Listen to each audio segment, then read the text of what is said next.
같이 평화 인사를 나누겠습니다. 하나님의 평강이 예배드리는 모든 분들에게 가득하시길 바랍니다. 네, 서로 돌아보시면서요.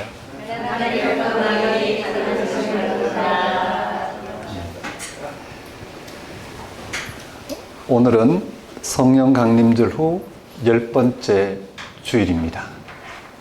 성경은 복음을 다음같이 전합니다. 만물, 곧 땅에 있는 것들이나 하늘에 있는 것들이 그로 말미암아 자기와 화목하게 되기를 기뻐하심이라. 하나님과의 화해가 예수 그리스도를 통해서 일어났다고 합니다. 하나님과의 화해는 우리가 하나님의 생명 안으로 다시 받아들여졌다는 뜻입니다. 사람을 비롯한 만물이 소멸의 길을 갑니다. 예외는 없습니다. 사람도 죽고 우주도 죽습니다. 그 어떤 노력으로도 이런 운명을 벗어날 수 없습니다. 거기서 벗어나는 유일한 길은 창조주이신 하나님과의 화해입니다. 만물이 예수를 통해서 생명을 얻는 길밖에 없습니다. 여러분과 저는 아주 잠깐만 이렇게 함께 지내고 조금 지나면 헤어집니다. 만물의 운명이 그렇습니다. 그러나 하나님과의 화해를 통해서 이제 만물은 새로운 창조의 길로 들어서게 되었습니다.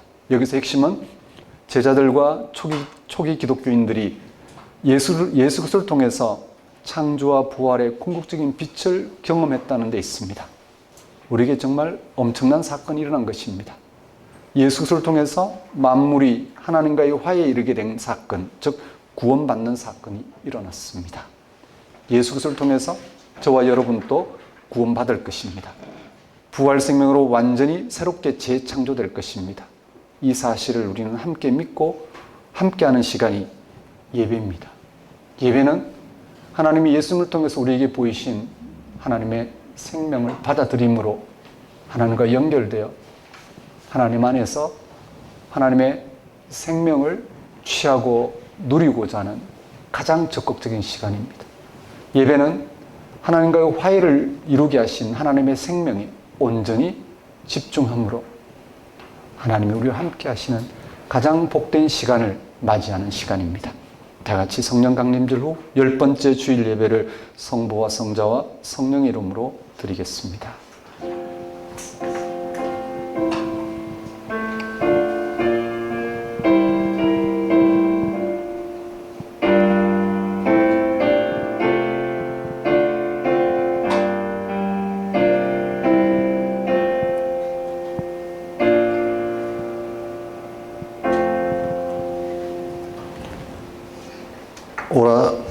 오라 우리가 여호와께 노래하며 우리의 구원의 반석을 향하여 즐거이 외치자. 우리가 감사함으로 그 앞에 나아가며 시를 지어 즐거이 그를 노래하자. 여호와는 크신 하나님이시여 모든 신들보다 크신 왕이시기 때문이로다. 땅의 깊은 곳이 그의 손안에 있으며 산들의 높은 곳도 그의 것이로다. 바다도 그의 것이라. 그가 만드셨고 육지도 그의 손이 지으셨도다. 오라 우리가 굽혀 경배하며 우리를 지으신 여호와 앞에 무릎을 꿇자. 그는 우리의 하나님이시여 우리는 그가 기르시는 백성이며 그의 손이 돌보시는 양이기 때문이라. 너희가 오늘 그의 음성을 듣거든 너희는 무리와에서와 같이 또 광야의 마사에서 지냈던 날과 같이 너희 마음을 완악하게 하지 말지어다. 그때 너희 조상들이 내가 행한 일을 보고서도 나를 시험하고 조사하였도다. 내가 40년 동안 그 세대로 말미암아 근심하여 이르기를 그들은 마음이 미혹된 백성이라 내 길을 알지 못한다 하였도다. 그러므로 내가 노하여 맹세하기를 그들은 내 안식에 들어오지 못하리라 하였도다. 하나님 아버지, 하나님만이 우리의 생명의 주이시며 우리 운명의 주관자이시며 완성자이심을 예수님을 통하여 알게 하시고 믿게 하신 하나님 아버지를 이 시간 찬양합니다. 예수님의 십자가의 죽음과 부활을 통하여 죄와 죽음과 자기 의에서 벗어나 하나님과 연결되어 하나님의 생명을 얻게 하셔서 우리로 하나님의 자녀임을 알고 자녀답게 살아가게 하신 하나님의 크신 은혜를 이 시간 고백합니다. 예수 그리스도 안에서 영이신 하나님이 우리와 함께 하셔서 우리의 완악한 마음을 제거하여 주시고 사람의 염려와 계획에 휩쓸리지 않고 오직 하나님의 생명에 참여하여 하나님의 자녀로서 생명 충만한 삶을 날마다 누리며 나누며 소망하며 살아가도록 하신 하나님 아버지를 이 시간 경배합니다. 하나님 아버지, 예수님과 연합하여 예수님 안에서 드러난 하나님의 은혜를 헤아리고 그 은혜를 삶의 토대로 삼게 하소서. 한 주간 예수님 안에서 새롭게 시작한 삶을 알아보고 거기에 삶의 토대를 둔 성숙한 삶을 살게 하소서. 무엇보다 그런 삶이 완성될 순간을 기다리는 거룩한 소망으로 세상을 향한 고유한 소명을 감당하는 삶을 살게 하소서. 예수님 이름으로 기도드립니다. 다 같이 경배의 찬송 31장 찬양 드리겠습니다.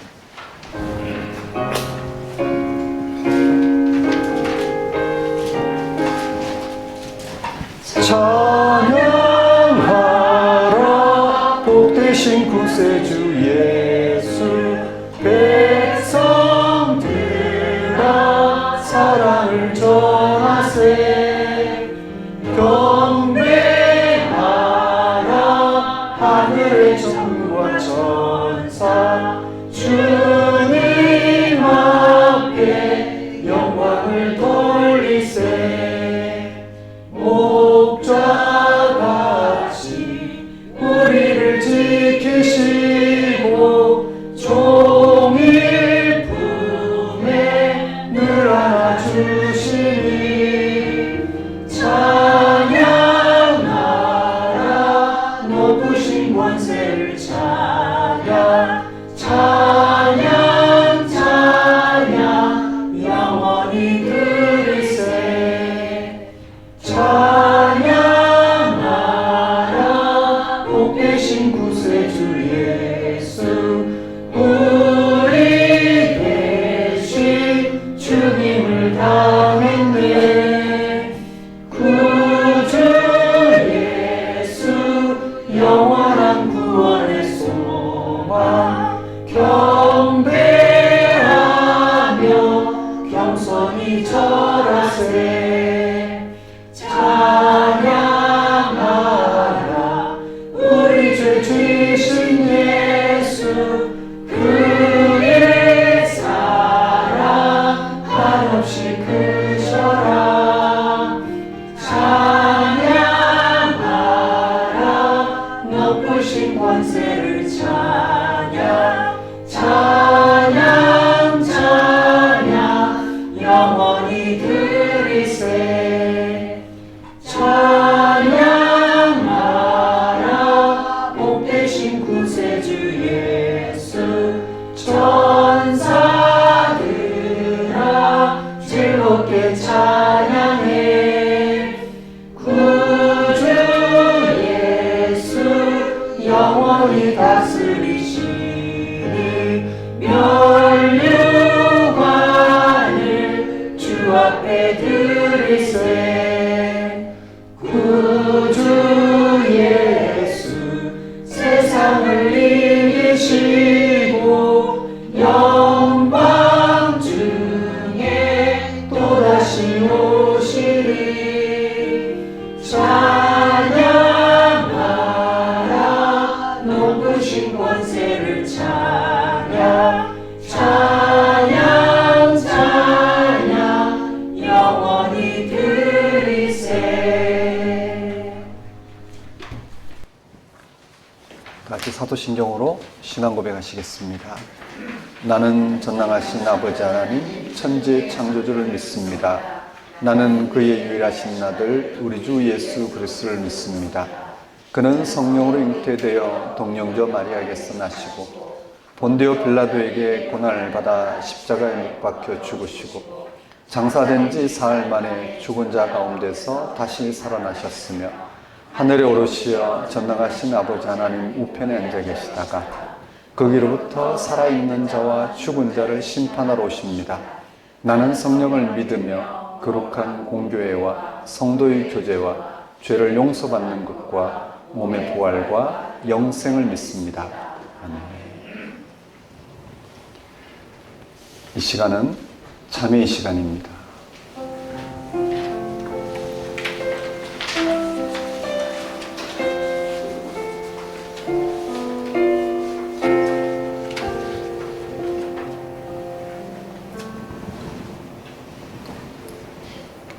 사도 바울은 빌립보서에서 다음과 같이 전합니다.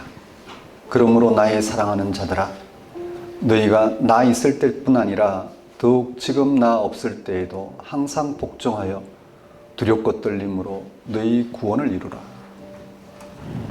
바울은 이 문장에서 너희 구원을 이루라고 했습니다.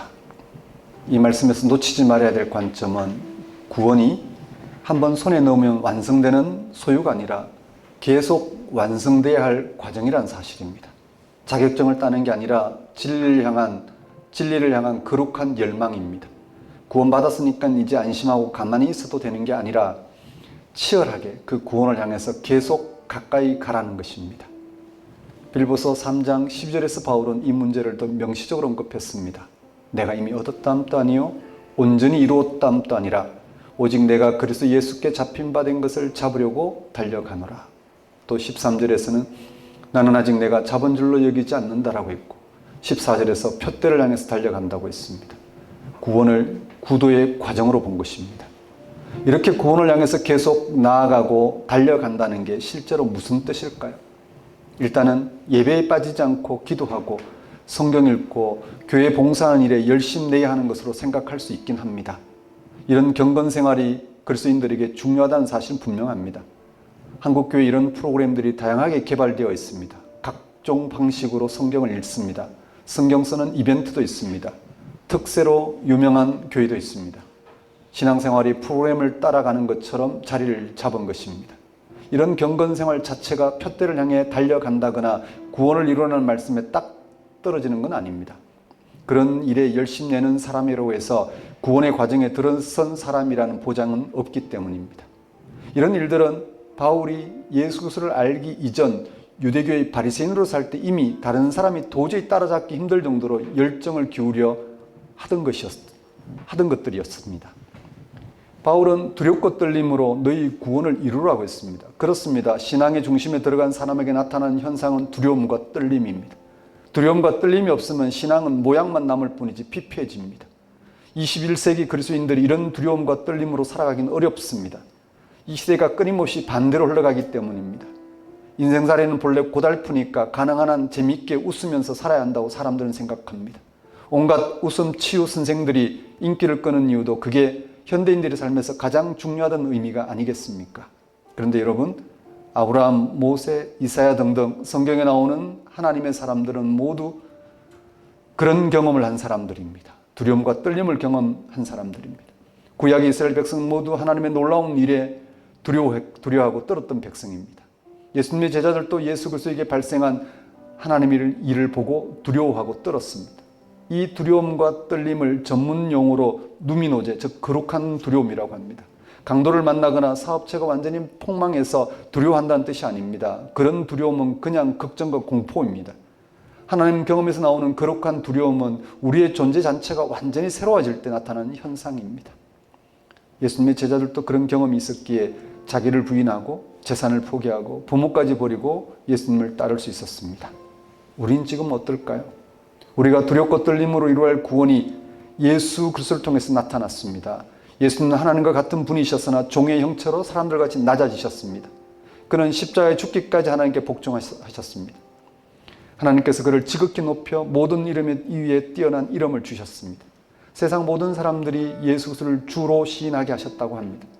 예수 그리스도를 주로 시인한다는 말은 예수 그리스도를 하나님으로 인정한다는 뜻입니다. 우리는 정치 권력자와 부자와 학자들을 높이 봅니다. 뭔가 세상을 크게 바꿀 능력이 있는 사람들을 따라다닙니다.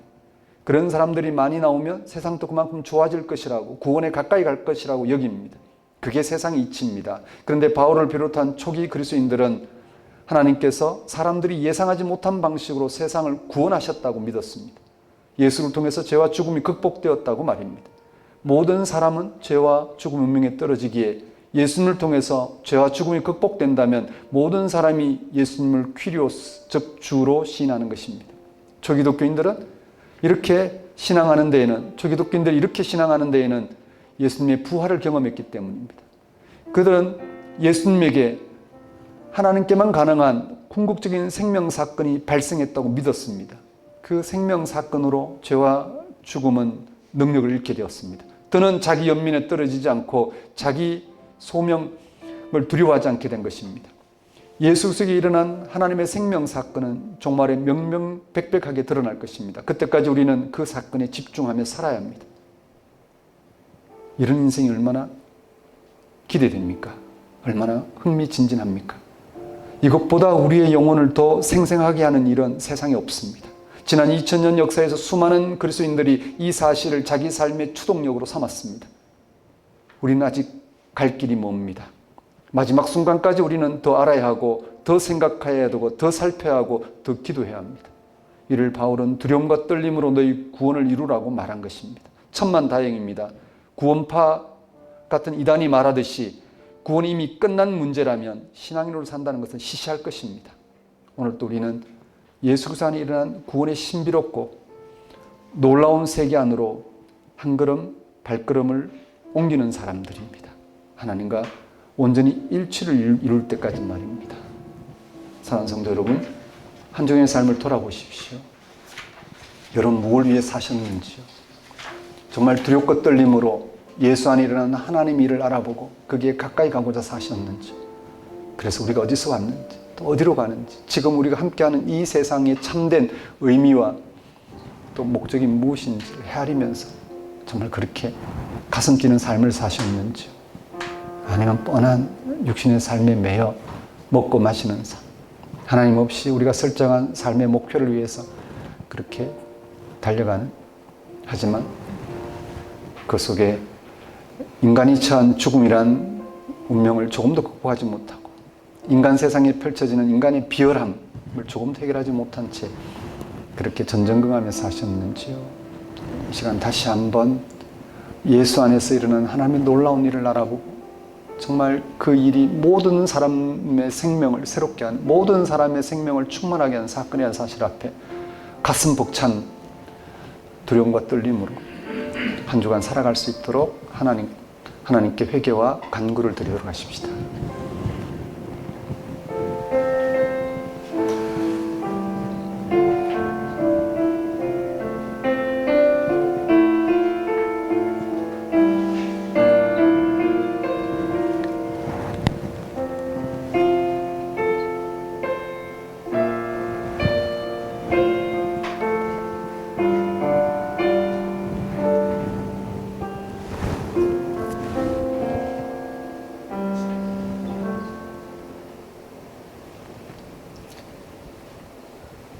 하나님 아버지, 창조주 하나님께만 가능한 궁극적인 생명이 예수 안에서 발생했고 우리가 그것을 알아보고 믿고 거기에 이룰 수 있게 되었다는 사실을 정말 가슴 뛰는 놀라운 사건으로 알아보고 받아들이고 그렇게 희망하며 살아갈 수 있도록 인도하여 주옵소서. 정말 두렵고 떨림으로 예수 안에 일어난 하나님의 구원 사건에 더욱 가까이 갈 수 있도록, 거기서 우리의 비열한 세상살이와 비참한 죽음이란 운명이 극복되는 놀라운 일이 발생한다는 사실 앞에 정말 희망찬 삶을 살아갈 수 있도록 인도하여 주옵소서. 예수님 이름으로 기도드립니다. 영광송 3장 찬양 드리겠습니다.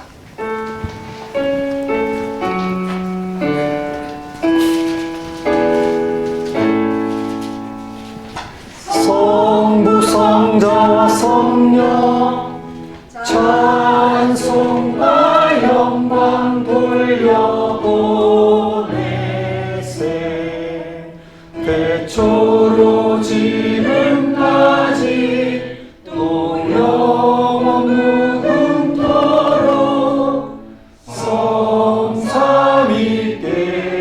영광 영광.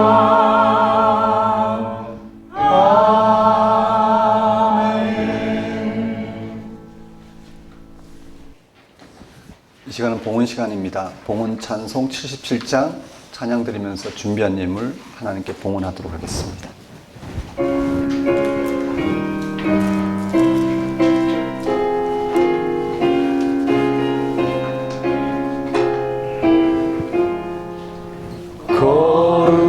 거룩하신 하나님, 전능하신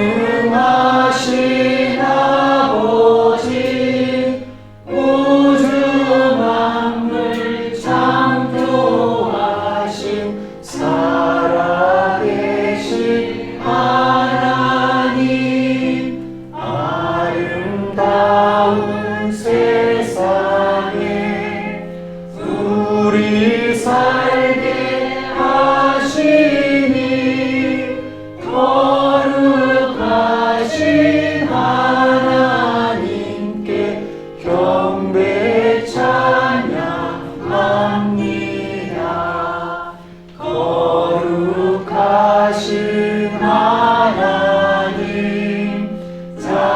자비하신 아버지 모든 죄를 용서하신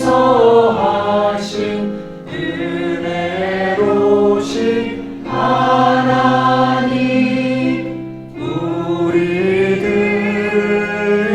인도해 생명길로 이끄시 거룩하신 하나님께 경배 찬양합니다.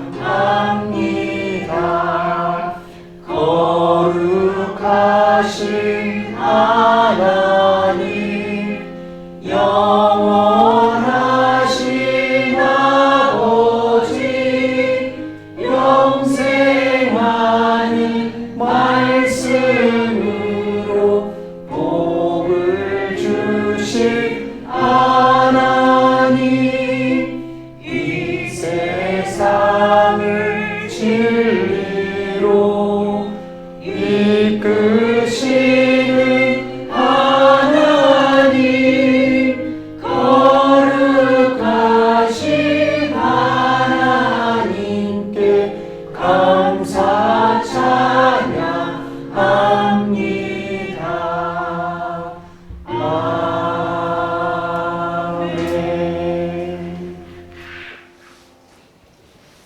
아멘. 주님은 내가 곧 길이요 진리요 생명이니 나로 말미암지 않고는 아버지께로 올 자가 없느니라고 말씀하셨습니다. 그렇습니다. 예수는 우리에게 유일한 길이십니다. 예수님을 통해서만 하나님께 이를 수 있기 때문입니다. 그 외의 것들은 아무리 그럴듯하게 보여도 궁극적인 길은 될 수 없습니다. 예수님을 통해서 우리 모두 함께 그 길을 가기를 원합니다. 예수님은 우리에게 진리이십니다. 예수님만이 궁극적인 진리이신 하나님의 아들이시기 때문입니다. 그렇습니다. 예수님에게만 진리가 속했습니다. 예수님을 아는 것이 곧 진리를 아는 것입니다. 우리에게 예수님을 좀 더 분명하고 깊이 알도록 영적 분별력을 허락하소서. 예수님은 우리의 유일한 생명입니다. 예수님을 통해서만 생명을 얻을 수 있다는 사실을 믿으며 예수님을 통해서만 부활에 참여할 줄로 믿습니다. 예수님을 통해서만 종말의 생명을 얻을 줄로 믿습니다. 그렇습니다. 예수님은 길이시며 진리이시며 생명이십니다. 예수님 안에서 길과 진리와 생명은 온전히 하나가 되었습니다. 바로 그 예수님을 통해서만 우리가 구원에 이를 줄로 믿습니다. 오늘도 예수 그리스도가 길이요 진리요 생명임을 알고 그를 참으로 믿고 따르도록 불러주시니 우리가 하나님의 은총을 무엇으로 다 표현하겠습니까? 하나님 아버지, 이러한 하나님의 다스림 가운데 살아가게 하시는 하나님의 은혜를 이 시간 고백합니다.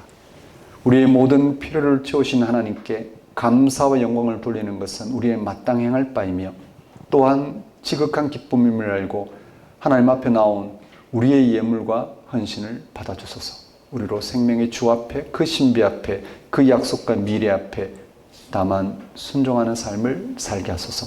예수님 이름으로 기도드립니다. 교회 소식을 전하는 시간입니다. 작은 교회 여러분 안녕하십니까? 현재 우리는 작은 교회로 살아가고 있습니다. 작은 교회는 성경이 전하는 하나님의 말씀을 알아듣고 말씀하시는 하나님과 일치하여 살아가고자 하는 신앙인들을 가리킵니다. 우리는 그럴 수 있는 길을 찾고자 분투해 왔습니다. 그게 실제 성경을 공부하고 소화하고 나누고 그리고 성경이 전하는 하나님의 말씀 안에서 우리의 신앙과 삶이 어떤 방식으로 이루어지는지 확인하며 그렇게 신앙생활을 하고 있습니다. 그리고 지금 이 예배를 통해서 우리가 본 하나님과의 관계를 더 깊이 헤아리고 그 하나님께 우리를 맡기고 하나님과의 관계 속에서 한 주간 삶을 살아가고자 지금처럼 예배를 드립니다. 이렇게 우리는 우리를 찾아오신 하나님을 알아보고 맞이하고 받아들이고 하나님과의 관계 속에서 살아가고자 말씀 공부와 예배를 드립니다. 그 안에서 우리는 조금씩 참된 신앙인으로서 우리는 그렇게 살아가게 됩니다. 여러분이 작은 교회로서 점점 하나님께 가까이 가는, 하나님의 생명이 여러분과 여러분을 통한 온 세계에 충만하게 되는 이 놀라움을 맛보면서 살아가는 그런 신앙인이 되었으면 좋겠습니다.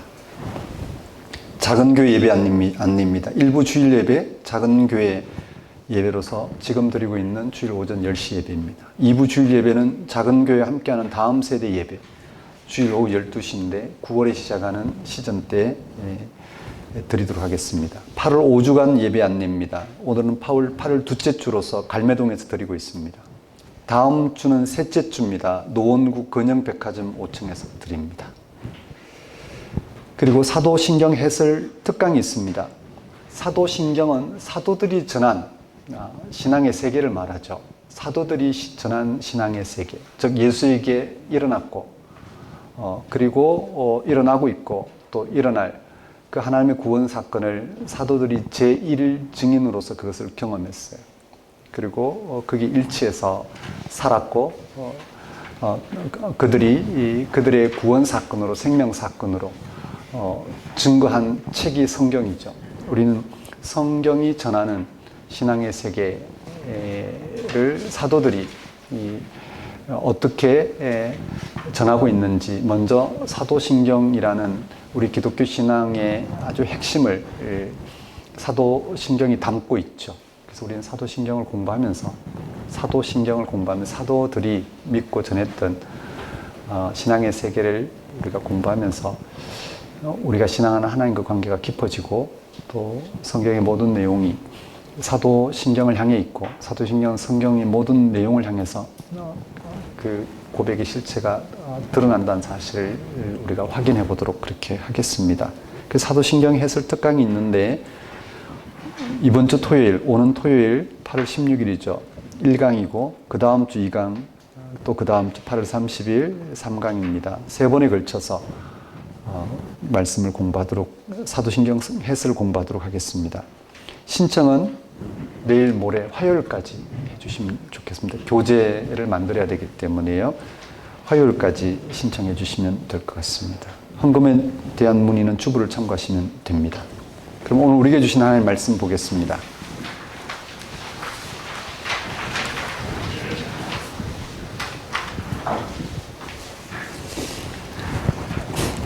오늘 우리에게 주신 하나님의 말씀은 고린도전서 9장 16절에서 27절까지 말씀입니다.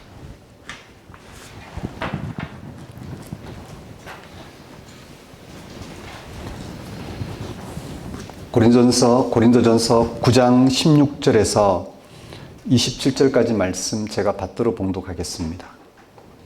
내가 복음을 전할지라도 자랑할 것이 없으면 내가 부득불할 일임이라. 만일 복음을 전하지 아니하면 내게 화가 있을 것이로다.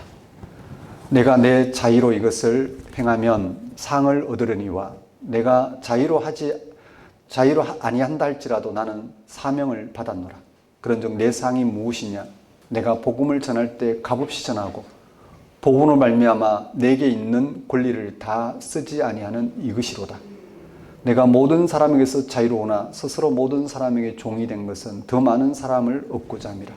유대인들에게 내가 유대인과 같이 된 것은 유대인들을 얻고자 함이요 율법 아래 있는 자들에게는 내가 율법 아래 있지 아니하나 율법 아래 있는 자들 같이 된 것은 율법 아래 있는 자들을 얻고자 함이요 율법 없는 자에게는 내가 하나님께는 율법이 없는 자가 아니요 도리어 그리스도의 율법 아래 있는 자이나 율법 없는 자와 같이 된 것은 율법 없는 자들을 얻고자 함이라. 약한 자들에게 내가 약한 자와 같이 된 것은 약한 자들을 얻고자 함이요 내가 여러 사람에게 여러 모습이 된 것은 아무쪼록 몇 사람이라도 구원하고자 함이니 내가 복음을 위하여 모든 것을 행함은 복음에 참여하고자 함이라. 운동장에서 다름질하는 자들이 다 달릴지라도 오직 상을 받는 사람은 한 사람인 줄을 너희가 알지 못하느냐? 너희도 상을 받도록 이와 같이 다름질하라. 이기기를 다투는 자마다 모든 일에 절제하나니 그들은 썩을 승리자의 관을 얻고자 하되 우리는 썩지 아니할 것을 얻고자 하노라.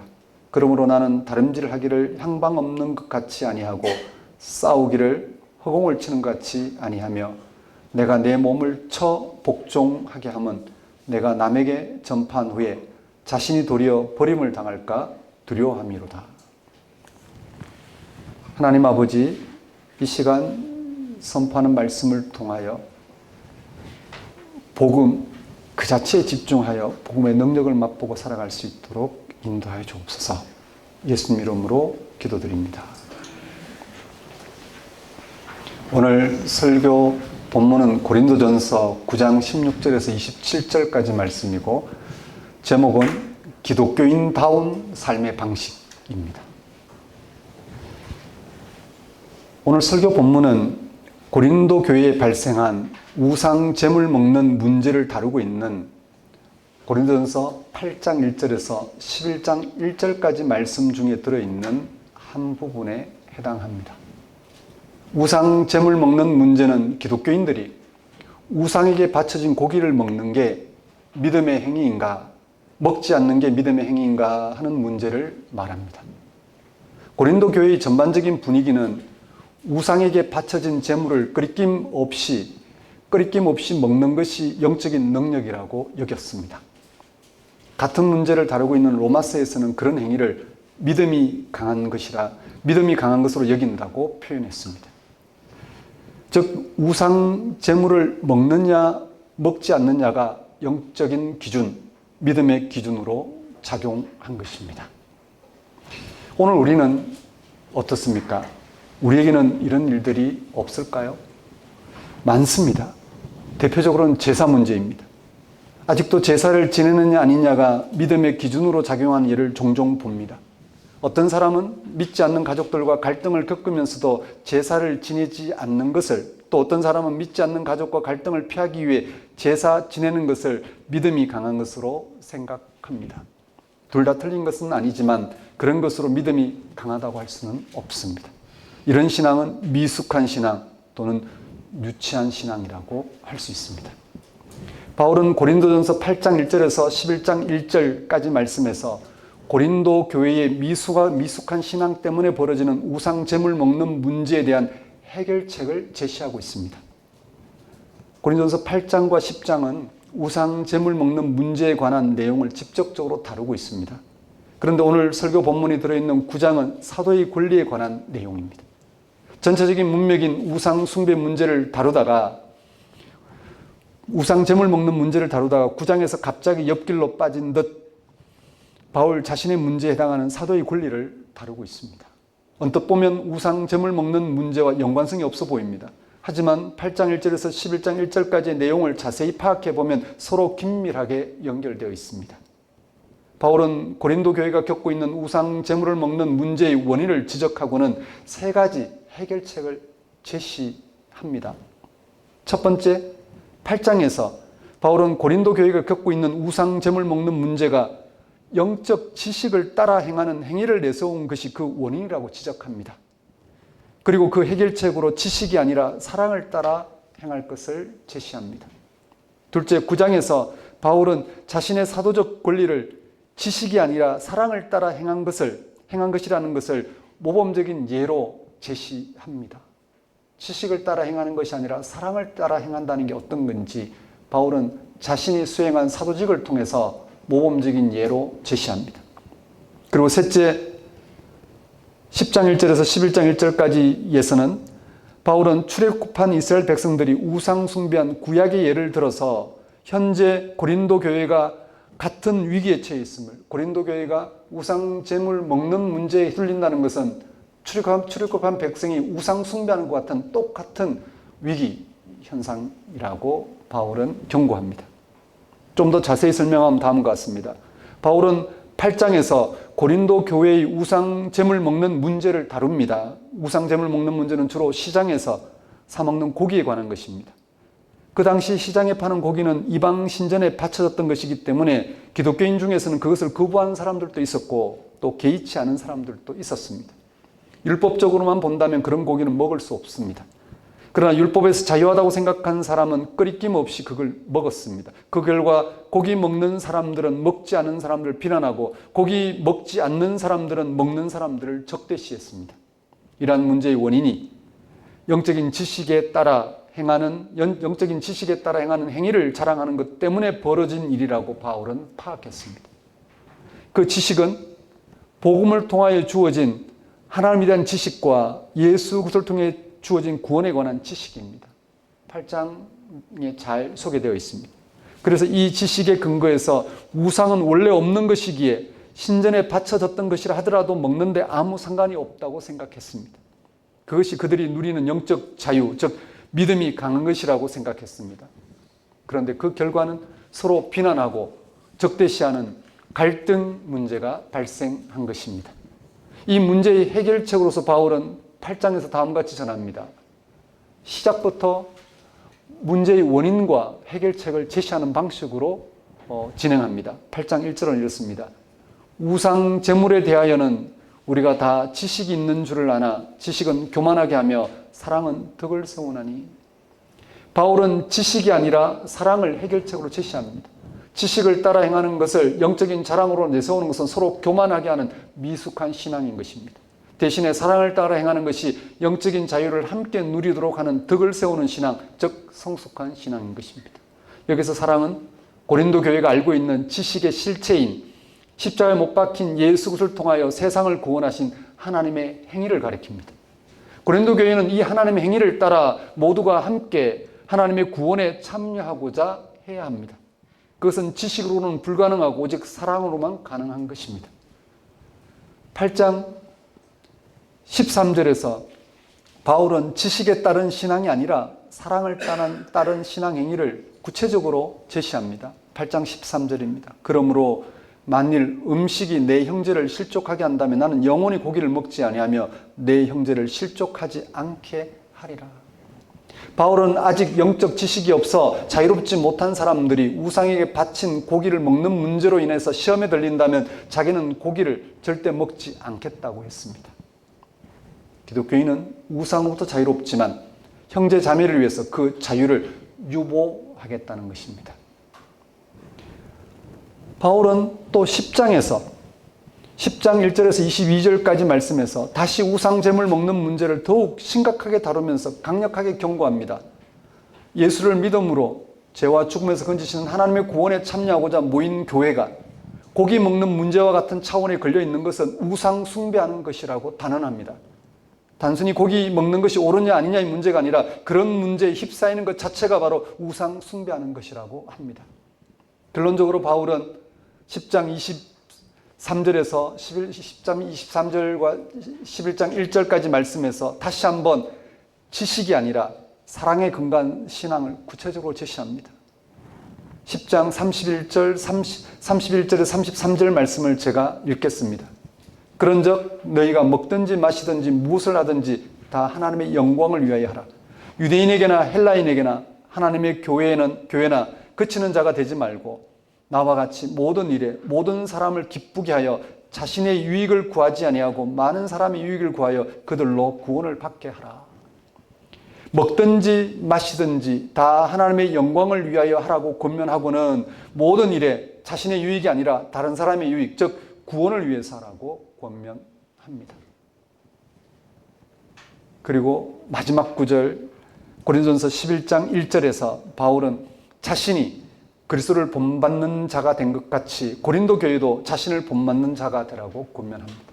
이런 권면은 사도 바울의 모든 사역이 영적 지식이 아니라 사랑에, 즉 자신의 유익이 아니라 자기 자신의 유익이 아니라 모든 사람을 유익하게 하는 구원에 근거했다는 사실이 전제되어 있습니다. 이에 대한 구체적인 내용이 설교 본문이 들어있는 9장에서 자세히 소개되고 있습니다. 바울은 자신이 율법의 지배를 받지 않지만 율법을 따르는 사람에게 복음을 전하기 위해서 율법을 따랐다고 설명합니다. 또한 그는 율법 없는 사람에게 복음을 전하기 위해서는 율법 없이 살았다고 합니다. 이 말은 곧 율법 수행 여부가 아니라 복음에 근거한 하나님의 구원에 참여하는 것이 그의 신앙과 삶을 결정하는 근거였다는 의미입니다. 오늘 우리는 본문을 통하여 지식이 아니라 사랑에 근거하여 또 자기의 유익이 아니라 모든 일에 모든 사람을 기쁘게 하게 하는 유익을 위해 살아가는 기독교인의 고유한 삶, 기독교인다운 삶의 방식에 대해서 우리가 좀 살펴보고자 합니다. 오늘날 우리는 바울을 사도로 그의 가르침을 참된 복음으로 여깁니다. 그러나 바울이 활동하던 당시에는 그렇지 않았습니다. 바울의 사도성이, 즉 그의 가르침이 자주 부정되었습니다. 거기에는 그럴 만한 사정이 있었습니다. 바울은 당시 헬라의 지혜자나 유대의 율법주의자들처럼 행동하지 않았습니다. 더군다나 그는 다른 사도들처럼 행동하지도 않았습니다. 그것이 바울의 사도성서 가르침을 비판하게 하는 근거였습니다. 가령 우상 제물 먹는 문제 앞에서 바울이 보인 태도를 보면 이렇습니다. 바울은 고린도전서 8장에서 믿음에 근거한 영적 지식 가운데서 제물을 끊임없이 먹는 사람들에게 그렇지 못한 사람을 위하여 그렇게 하지 못하도록 권면했습니다. 아까 읽어드렸던 말씀입니다. 13절인데 이렇습니다. 8장 13절. 그러므로 만일 음식이 내 형제를 실족하게 한다면 나는 영원히 고기를 먹지 아니하여 내 형제를 실족하지 않게 하리라. 누구 편을 든 것입니까? 믿음이 연약한 사람 편을 든 것입니다. 믿음에 근거한 영적 지식을 내세워 우상 제물을 끄리낌 없이 먹는 사람들은 이러한 바울의 자기 제한적인 행동을 터무니없는 것으로 보았습니다.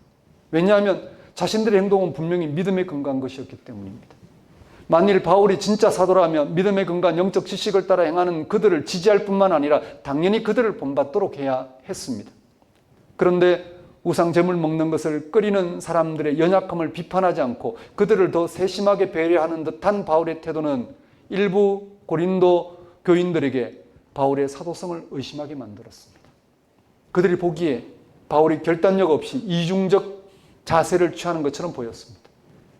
바울은 어떤 때는 믿음이 강하다고 하는 자들과 함께 기꺼이 고기를 먹으려고 하지만 또 다른 때는 믿음이 약하다고 취급하는 자들의 음식에 관한 태도에 동조하는 것처럼 보였습니다.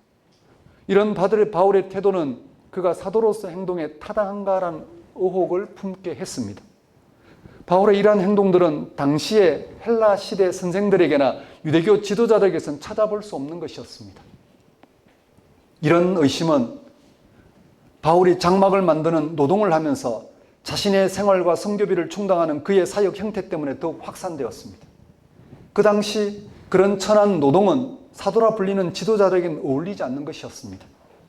당시 아볼로나 게바 같은 지도자들은 자신의 지위와 가르침에 합당한 대우와 대가를 받는 것을 당연하게 여겼습니다. 그런 것은 당시 고린도 교회가 살고 있는 문화 속에서는 자연스러운 것입니다. 선생들의 지위와 가르침에 따라 대우와 대가가 주어졌습니다. 그런 것으로 사람들은 선생들에 대한 존경심과 가르침에 대한 권위를 인정했습니다. 그런데 바울은 그들과는 달리 고린도 교회 사람들이 보기에 천한 일을 하면서 자비량으로 사역했습니다. 이러한 바울의 태도는 고기 먹는 문제 등 여러 상황에서 보인 태도와 함께 바울의 권위에 심각한 의심을 불러일으켰습니다. 만일 바울이 진정한 사도라면 그 당시 사람들이 생각하는 범주에서 자신의 권위를 나타내거나 권리를 행사해야 한다고 생각했습니다. 이런 상황에서 바울은 자신의 사도적 권위에 대하여 해명하면서 그가 사도직을 감당하기 위해 행한 방식이 지식이 아니라 사랑으로 모든 일에 자신의 유익이 아니라 다른 사람의 유익, 즉 구원을 위한 모범적인 것으로 제시합니다.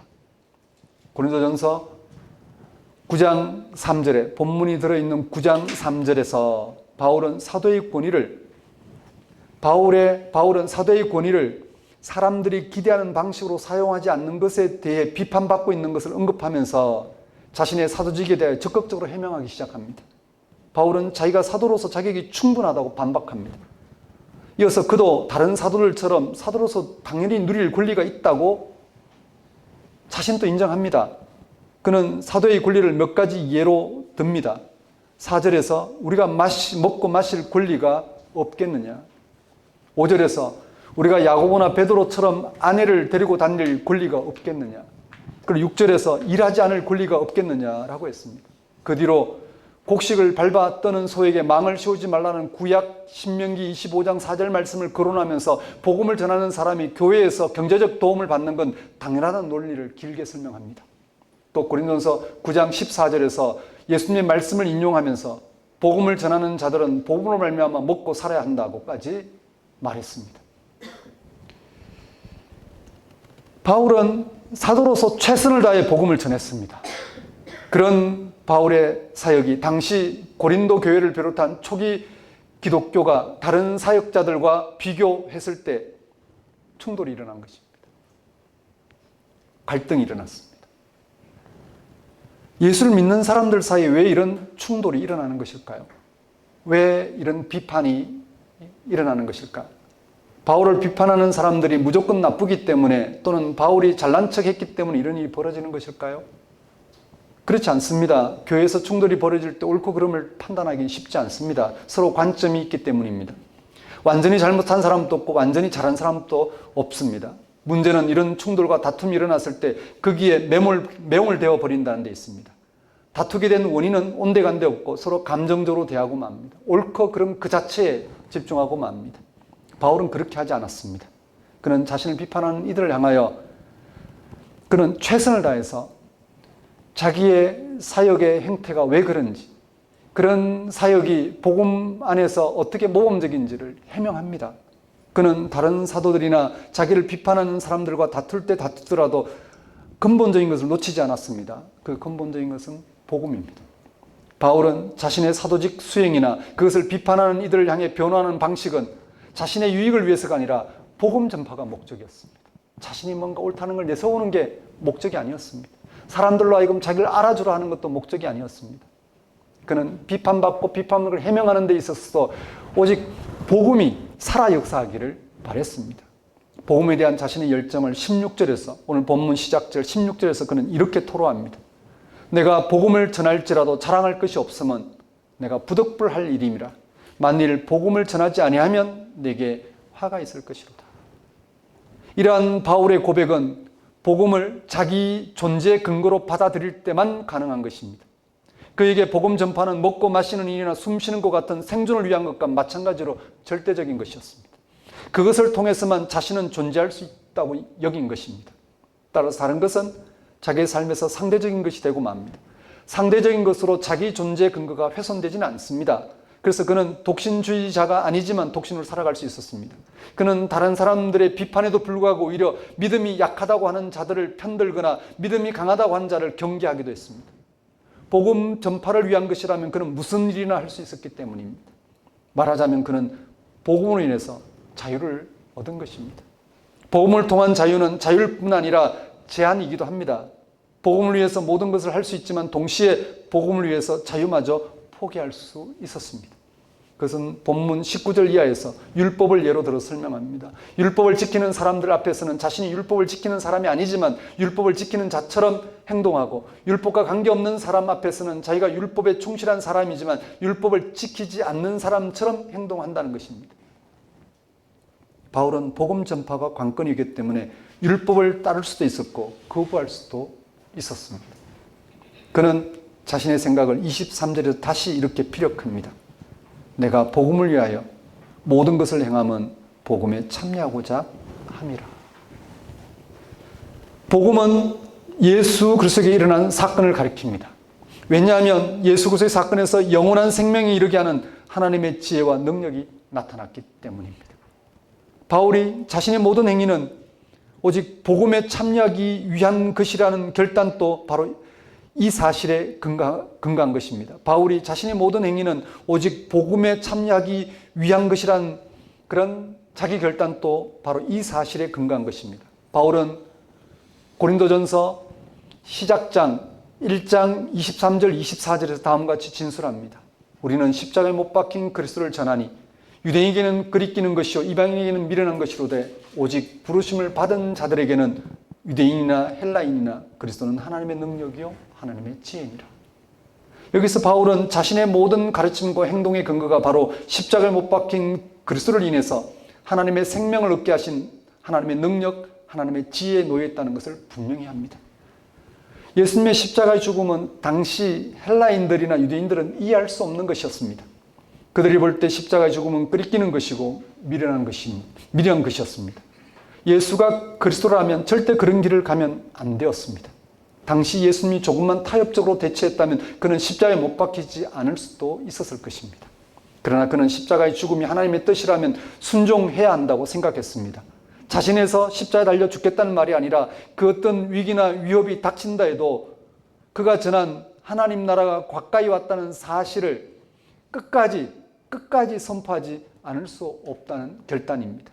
하나님 나라를 선포하고 그 사실에 전적으로 부합한 삶을 살았기 때문에 그는 체포당하여 재판받고 십자가에 결국 처형당했습니다.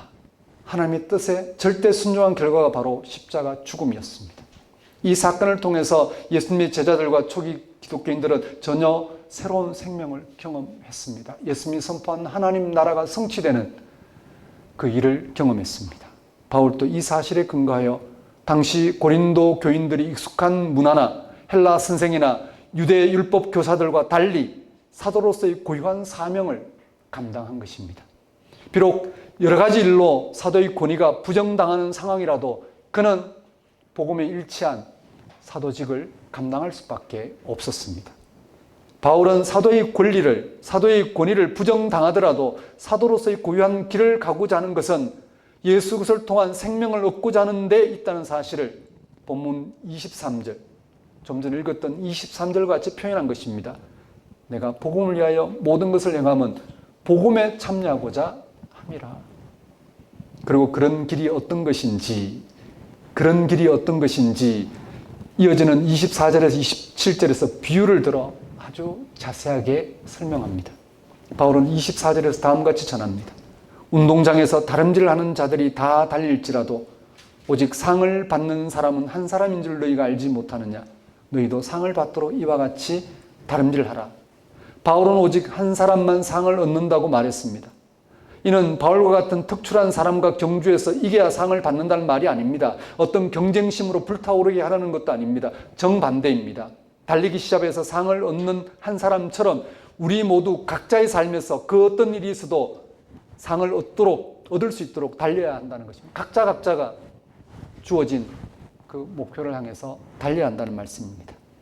근데 어디를 향해 달려야 상을 얻을 수 있을까? 지금 고린도 교회는 각자의 지식에 근거하여 달려가고 있습니다. 영적 지식에 근거해서 우상은 없으니 우상 제물 먹지 않는 것이 영적인 능력이라 여기고 그것을 자랑으로 삼고 그렇지 않은 이들을 비판하는 방식으로 그들은 달려갔습니다. 영적 지식에 근거하여 그들은 자기의 삶을 도모하는 방식으로 달려갔습니다. 각종 문제 앞에서 저마다 옳다고 생각하는 방향으로 달려가고 있습니다. 우상 제물을 먹는 것이 옳은지 아닌지, 또 바울이 옳은지 아볼로가 옳은지 등등 말입니다. 그러나 사도 바울은 자신이 어디를 향해 달려가야 상을 얻는지 알고 있었습니다. 25절입니다. 이기기를 다투는 자마다 모든 일에 절제하나니 그들은 썩을 승리자의 관을 얻고자 하되 우리는 썩지 아니할 것을 얻고자 하노라. 바울에게 그 모든 것이 될 그 목표는 썩지 아니할 것이었습니다. 반대로 그러면 썩을 것은 무엇인가? 지식에 따라 행하는, 지식을 따라 달려가는 그 모든 것들은 세상과 함께 사라질 것들입니다. 근데 바울이 표현한 썩지 아니할 것, 그것이 무엇일까? 이것은 무엇을 가리킨지 명백합니다. 앞에서 언급한 것처럼 이것은 십자가에 못 박힌 그리스도를 통한 영원한 생명입니다. 하나님이 값없이 사랑으로 베푸신 생명 사건입니다. 창조주 하나님의 고유한 능력에 의해 성취되는 생명입니다. 바로 죽음으로부터 극복된 생명입니다. 죽음으로부터 부활에 이르는 생명입니다. 이것은 다른 그 무엇으로 대체할 수 없는 그 어떤 하나의 목표가 그 어떤 다른 그 무엇으로 대체할 수 있는 어떤 또 하나의 목표가 아닙니다. 이 목표가 없다면 모든 것은 아무 쓸데없다고 바울은 고백합니다. 고린도전서 15장 19절에는 이렇게 바울은 전합니다. 우리가 그리스도 안에서 바라는 것이 오직 이 땅의 삶뿐이라면 우리는 다른 모든 사람보다 훨씬 불쌍한 사람입니다. 라고 말합니다. 그의 말은 옳습니다. 죽음을 극복한 부활과 구원의 미래가 없다면 기독교 신앙은 공허합니다. 기껏해야 무덤까지 이르는 정도의 미래를 희망하는 것이라면 얼마나 어리석은 일일는지요. 기껏해야 무덤까지 이르는 것이라면 현재의 삶을 즐기라는 오직 이 한 가지 이치에만 타당할 것입니다. 오직 십자가에 못 박힌 그리스도를 통한 하나님의 생명 사건만이 미래의 생명 완성은 물론이고 지금 여기서의 현재적 생명까지 보장합니다. 단 한 번뿐인 이 육신의 삶의 참된 의미를 보장하는 것이 바로 예수님이 일어난 하나님의 생명 사건입니다. 그것이 우리가 달려가야 할 목표입니다. 죽음으로부터 극복된 생명, 죽음으로부터 부활에 이르는 생명, 즉 하나님의 구원 현실에 근거하지 않는 한 기독교인의 삶은 그 방향을 상실하고 말 것입니다. 왜냐하면 어떤 신앙적 행위도 부활의 희망에서 솟아나는 그 능력에 근거하지 않은 한 공허하기 때문입니다. 예를 들어 불치병에 걸린 사람을 생각해 보십시오. 이런저런 방식으로 그의 고통을 줄여줄 수는 있습니다. 그러나 우리가 결국 직면해야 할 죽음이란 미래에 대해서는 어떻게 대처해야 하겠습니까? 예기치 않던 사고나 재난으로 장애나 가족을 잃은 이들의 경우에 어떤 도움을 줄 수 있겠습니까? 이 모든 상황이 다시 좋아질 수 있다고 말해주면 될까요? 여기에는 구체적인 하나님의 구원, 생명 사건이 중요합니다. 정말 하나님이 예수님을 통하여 행하신 구원, 생명의 생생한 현실에 근거하여 그를 돕는 것이 중요합니다. 진실되게 정말 우리의 모든 연약함을, 누구도 피할 길이 없는 연약함을 먼저 당한 이에게 우리의 연약함을 실제로 예수 안에서 감당하신 그 하나님의 구원, 생명 사건을 근거로 우리는 함께 소통할 수 있어야 합니다. 실제로 우리를 구원하시는 하나님의 구원, 생명에 대한 희망 없이는 우리의 신앙 행위 또 신앙 지식은 별 의미가 없습니다. 왜냐하면 그런 우리의 신앙 행위와 지식이 그 자체로는 하나님의 구원, 생명에 다다를 수 없기 때문입니다. 바울은 이 사실을 분명하게 확신하고 있었습니다. 그는 불확실한 것을 향해 달려가지 않았습니다. 오직 십자가 달린 예수 그리스도에게서 얻게 되는 생명 사건을 향해 달려갔습니다. 그는 다른 것을 목표로 정하지 않았습니다. 그는 죽음부터 부활에 이르게 하는 예수님에게만 하나님의 생명을 목표로 했습니다. 그 길이 아무리 고통스럽더라도 그는 그 길을 가고자 하였고 그 길에서 그는 십자가에 못 박힌 그리스도를 통한 하나님의 생명 현실을 더욱 선명하게 인식할 수 있었습니다.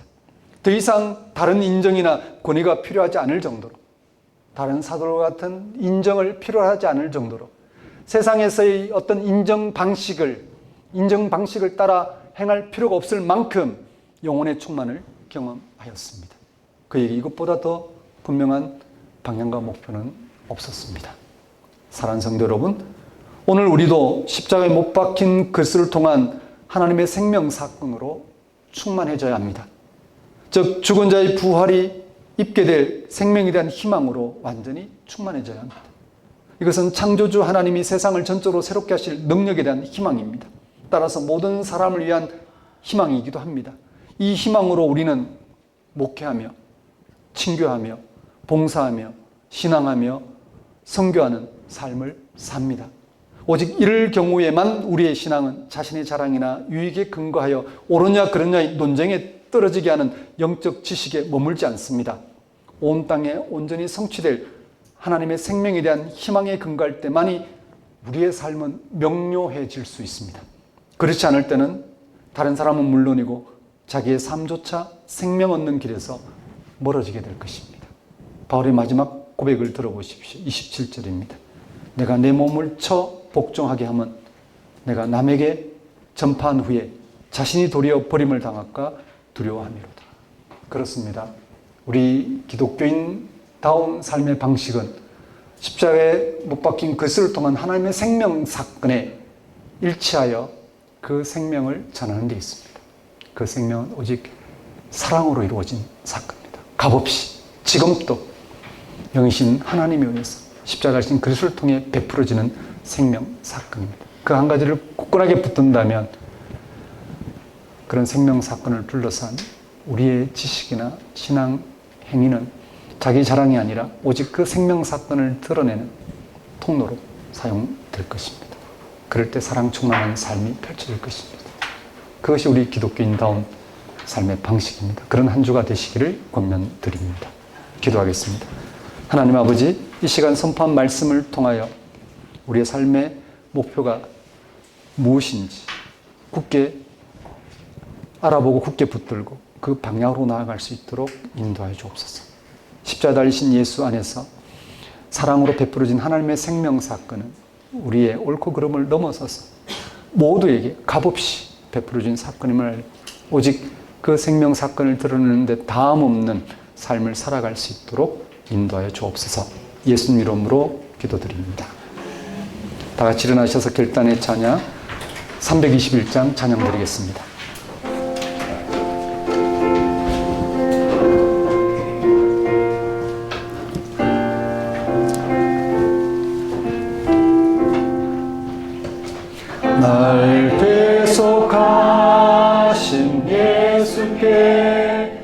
내 생명 모두 드리니 늘 진실하게 하소서. 내 구주 예수여, 나 구주 위에 살리라. 내 기쁨 한량 없으리. 내 갈 길 인도하소서. 내 구주 예수여, 날 구원하신 예수를 일평생 의지하오니 날 영접하여 주소서. 내 구주 예수여, 나 구주 위에 살리라. 내 기쁨 한량 없으리. 내 갈 길 인도하소서. 내 구주 예수여, 주 십자가에 달리사 날 자유하게 했으니 내 몸과 마음을 주 위에 다스게 하소서. 나 구주 위에 살리라. 내 기쁨 한량 없으리. 내 갈 길 인도하소서. 내 구주 예수여.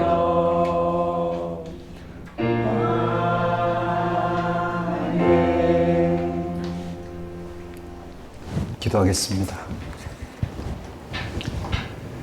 이제는 우리 주 예수 그리스도의 은혜와 하나님의 모나신 사랑과 성령님의 교통하심, 십자가에 달린 예수 그리스도에게서 얻게 되는 생명 사건에 집중하여 지식이 아니라 사랑을 따라 또 모든 일에 모든 사람이 기뻐하는 구원을 얻도록 하는 기독교인다운 삶을 알아보고 살아가고자 결단하는 주의 백성이 영원히 함께 하시기를 축원합니다.